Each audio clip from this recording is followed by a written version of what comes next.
So we got some awesome news for our Baltimore Ravens. I hope you guys are fired up and excited for another episode of Ravens Reports because we got tons of updates. Jamal Adams coming in on a visit, an update on the electric second-year running back Keaton Mitchell, who burst onto the scene last year. Plus, the Baltimore Ravens announced that they're going to be working with the Green Bay Packers in some joint training camp practices.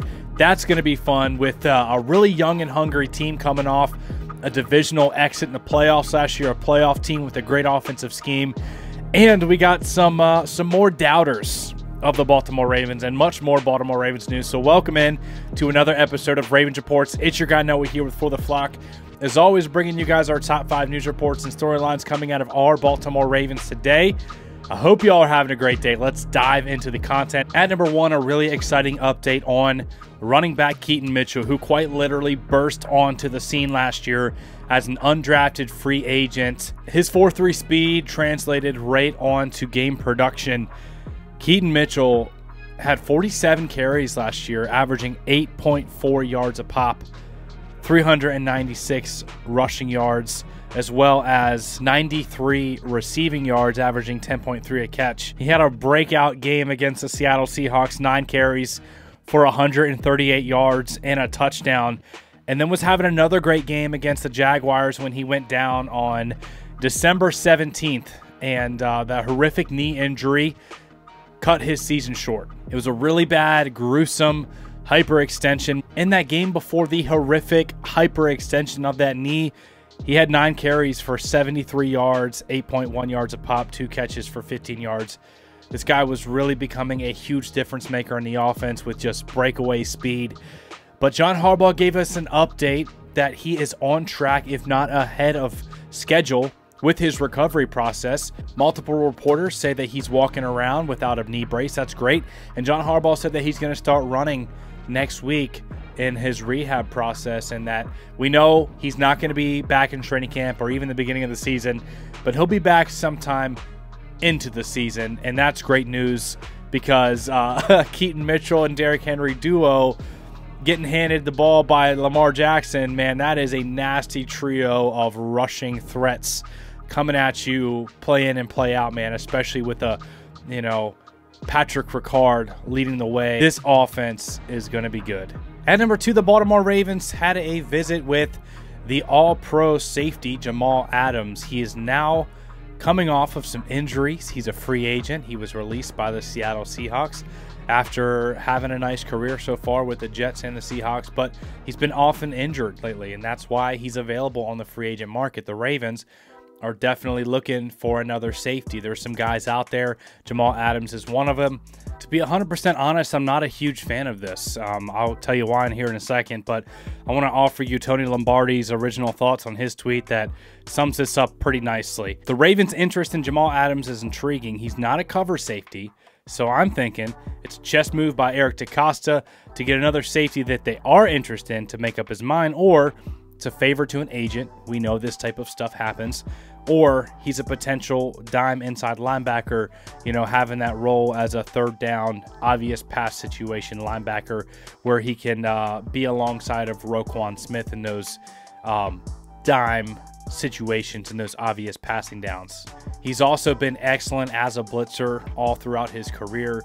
He is versatile. He's not, like we said, he's not a true cover safety. That's not his strength. When it comes to enforcing, tackling, hitting dudes over the middle of the field, making them think twice, run game support, and, he can cover some tight ends, but you're not asking him to drop into single high and be your, field roaming free safety like a Marcus Williams. One of the main reasons that I was concerned about this and I wasn't a huge fan of it was one of the events that happened off the field, some character concerns for him last season. During the year, he got into it with a reporter. He made fun of the reporter's wife, and I just thought it was a really low blow. Making fun of a reporter's wife or anyone's bride for that matter, I just don't think is commensurate with, the Baltimore Ravens way. I don't think it's how the Ravens character, that's just not how they like to do business with that type of character concern. And people absolutely deserve new chances, and they can honestly say they made a mistake. I just don't know enough about him with the off-the-field character stuff But what I do know is John Harbaugh said in an interview today that he got to be kind of buddies with him during the Pro Bowl, that him and John Harbaugh got along and he got to see how he was as a person and stuff like that. So that comment, though, specifically last year was my main point of contention.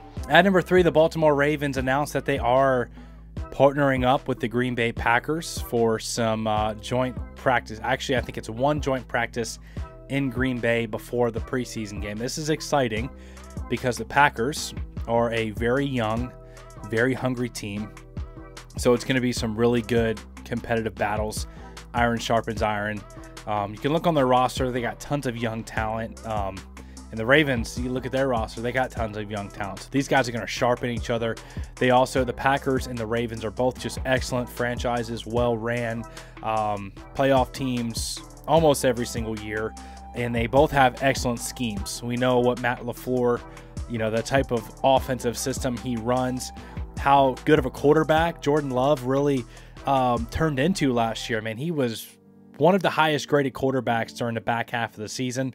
Jordan Love, if you got a chance to see any of his games, man, he was slinging the ball all over the field. Guys like Jaden Reed, Romeo Doubs, Christian Watson, they got some weapons. They got Josh Jacobs at running back now. They got a really talented offense. They got a talented young defense, Rashawn Gary and some of those other guys. So I think it's a really good opportunity for the Ravens to sharpen their stuff, test their scheme, get some good one-on-one battles, especially with some rookies like Rosengarten and Nate Wiggins and, Tez Walker. Like, this is going to be a really good, productive joint practice. At number 4, Lamar Jackson, John Harbaugh, Zay Flowers, and Kyle Hamilton all addressed the media today. A couple of big takeaways here. Lamar Jackson said he can't remember the last time he felt like this in regards to his weight and how good he's moving around. He said he lost weight because he wanted to be able to move better and be more agile. He certainly, he was already extremely well-versed in movement and agility. So what's that going to look like this year? It's going to be special. It's going to be a lot of fun, especially whenever you have, some other distractions like Derrick Henry in the backfield with you. This is going to be fun. But he also talked about Rashad Bateman. And one of the reporters asked, how can we get him more involved? And he said, man, Bateman is an elusive receiver, specifically used the word elusive, referring to him after the catch. Said he gets great separation. We just got to get him the ball, point blank, period. That's got to be the intent. That's got to be part of Todd Monken's focus, is getting a guy like Rashad Bateman who can separate and was so open last year, getting him more involved in the offense. That's going to be fun. I think the addition of Tez Walker to be that field stretching vertical threat can help Rashad Bateman actually fall into a more of a better natural role where he can, separate quick off the line of scrimmage with that rapid foot fire and route running ability, uncover underneath over the middle of the field on some like intermediate hitches where he can really stop his weight. Like, I think the addition of Tez Walker and Derrick Henry is not only great for the talent of in and of themselves, but it's really going to help unlock guys like, Zay Flowers, Rashad Bateman, Mark Andrews. This offense is going to be really special, which really surprised me whenever I saw this report at number 5. The Baltimore Ravens were not even ranked in the top 10 offenses this upcoming year, according to CBS Sports offensive rankings. This is going to be a top 5 offense. I'm just telling you right now, if the guys are healthy, especially Lamar, it's going to be a top 5 offense. They were last year, and that was without Derrick Henry and Tez Walker, and the first year with a new scheme. Like, get out of here if you don't think this is going to be a top 10 offense. However, CBS, they got the Chiefs at number 1, which whenever you look at the Chiefs last year, they really struggled besides when they got in the postseason. Look at their points per game, yards per, all that stuff from last year. The 49ers make sense. Lions make sense. Eagles make sense with all the weapons they have. Saquon Barkley, A.J. Brown, Jalen Hurts, Devontae Smith. The Bengals, we'll see. I think the Bengals will be good, but, even whenever Joe Burrow was healthy last year, they were not as good of an offense as the Ravens. The Rams, Texans, Packers, Dolphins, and Bills all ranked ahead of the Baltimore Ravens, so some more fuel to add to the fire, as John Harbaugh said actually today, that some of this stuff really does give some extra motivation. And speaking of that, John Harbaugh also talked about Andrew Voorhees, who's going to be a big part of this offensive line. I really hope he seizes his opportunity and becomes a starter. I believe, looking at, you know, the first team offensive line, we saw the right guard was Ben Cleveland, and then the left guard was Andrew Voorhees. I'm pretty sure those were the guys, and that's probably, if you had to ask me today who's going to be the starting guards, I would go with those two guys.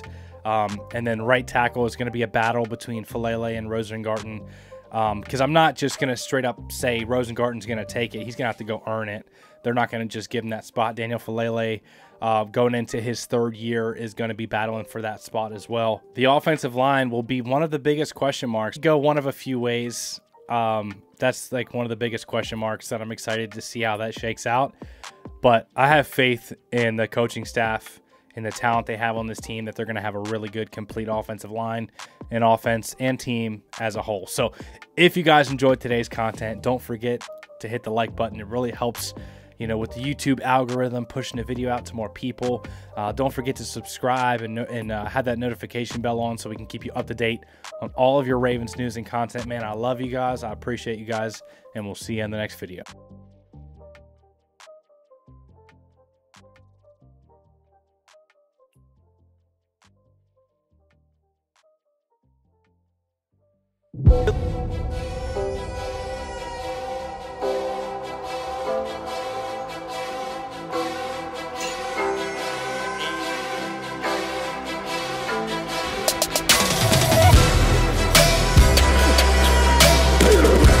When he wasn't looking, he ran me over.